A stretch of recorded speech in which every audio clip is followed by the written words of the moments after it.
Panoorin nyo natin ito nangyari sa Montero na isang kliyente ni Autorans at ating i-discuss kung anong kaso ang posibleng kaharapin nito. Ito kasi gumastos ng 120,000 daw yung kliyente niya para sa di umano ay general overhaul, pero natuklasan ni Autorans na hindi na overhaul.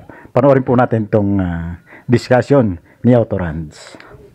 Kapatid, ito yung vlog natin kahapon na sabi po nung may-ari, gumastos daw po siya ng almost 120,000 sa general overhaul.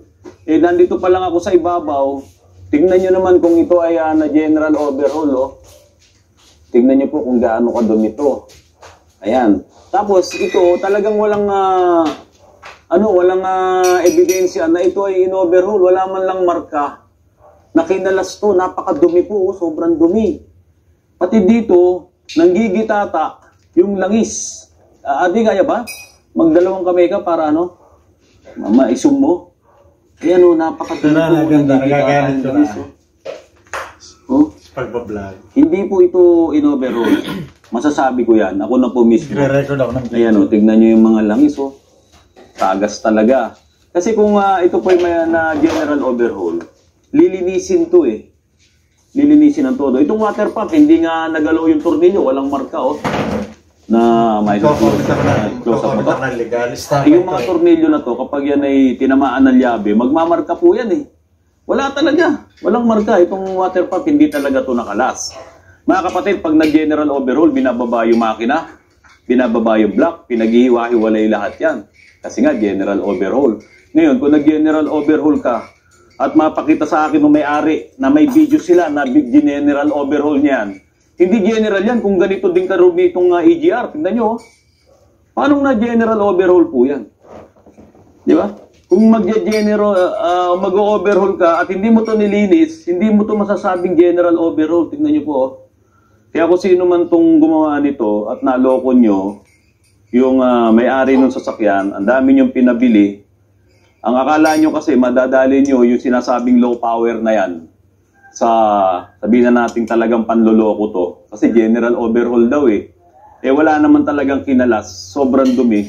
Nagpalit sila ng turbo. Wala din. Failure.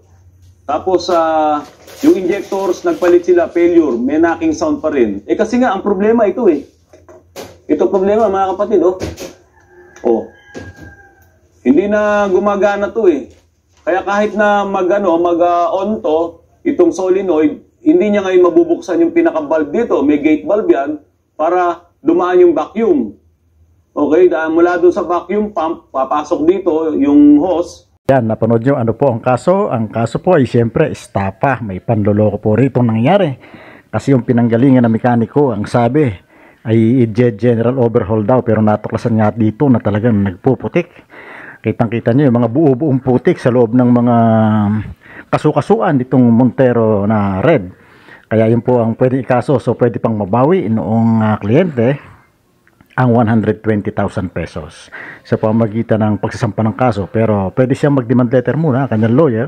Baka sakaling magbayad kagad yung mekaniko or yung kumpanya, yung shop, yung may-ari na shop, baka sakaling magbayad kagad. Hindi natutuloy ang kaso, pero kung sakaling hindi magbayad, pwede na niyang ituloy. Isang pa ang kaso na estafa diyan sa pinakamalapit na piskalya ng kanilang lugar para mabawi niya itong 120,000. Sapagkat ito pinapakalinaw na estafa, bahala na po ang piskal diyan na mag-imbestiga at bahala na rin ang piskal na nakasahin sa korte na babagsakan ng kaso na yan, na siyang hahawak na rin ang kaso kung sakaling hindi kukuha ng private lawyer itong complainant. Yan. Sa tingin ko hindi na kailangan dumaan pa sa barangay yan sapagkat ang penalty dyan ay mas mataas sa 1 year na kulong ang penalty dyan. So, I think pwede na siyang dumiretso sa opisina ng piskalya, magpagawa na lang siya ng complaint sa isang lawyer.